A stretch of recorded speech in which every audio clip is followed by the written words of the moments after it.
The shelves here are a mixture of final designs and preliminary ones, you know.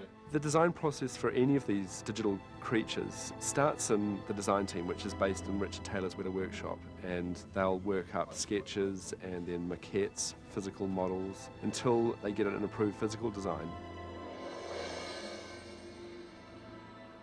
The wargs are very closely aligned to a mix of a bear, wolf, hyena hybrid. Their eyes are placed well out on the edges of their skull, so they've got incredible vision all round. The orcs like to think that they control these creatures, but like a badly broken in horse, these things are maniacal beyond belief, and they're barely kept on the very edge of control. The wargs in the film are wolves plus a lot. Big, slobbering, nasty predators who these guys are riding around on, you know? But that shows you how tough the orcs are. And action! Peter described the orcs as being dock workers, these hardened, grisly-looking, almost schoolyard bully types that had bad acne when they were kids and got a real chip about it, and now they were basically pissed off and ready to go to war. So we wanted to create an immense variety of these characters. We've got the Moria orcs, and we theorized that they had never seen the light of day, and therefore their eyes have expanded to this massive size to try and take in as what little light is around. Okay.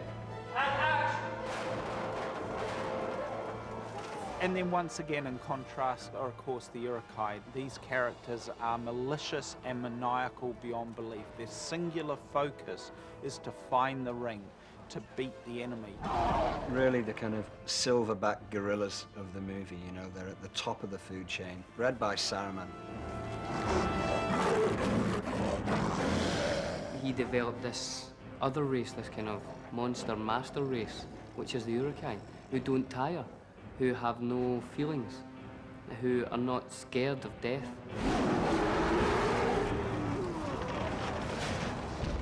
We've never actually seen what Mrs. Orc looks like, but I'd hate to go visiting for tea.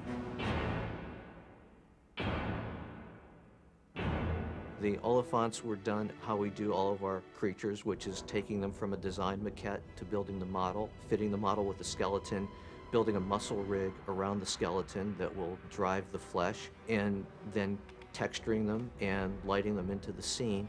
The additional element on the Oliphants are they carry these big towers with traveling Herat. The Mumakil is going to be a really neat creature to see. They are gigantic, I believe 10 stories tall. They differ from an elephant. If you put them side by side, you would see the scale differences, like the head's smaller, the tusks, you know, obviously there's multiple tusks. They're much, much bigger than elephants.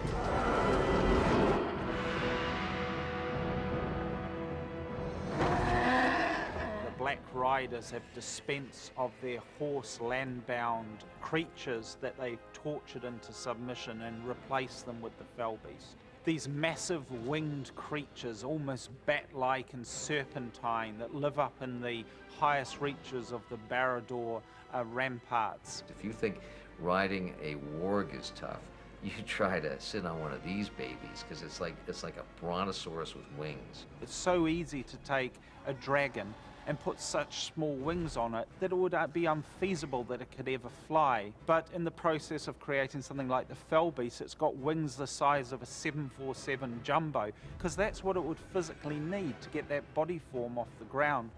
It's like those big beetles that you see, those stag beetles. They're fine, they're okay on the ground, you can deal with them on the ground.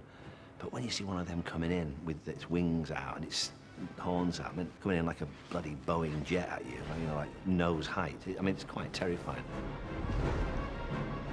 Everybody's riding something different. No roller skates, no mopeds. This is like, you know, you get a big, unwieldy animal and you slap a saddle on it and you go to town. And that's sort of how they did it in Middle-earth, I guess.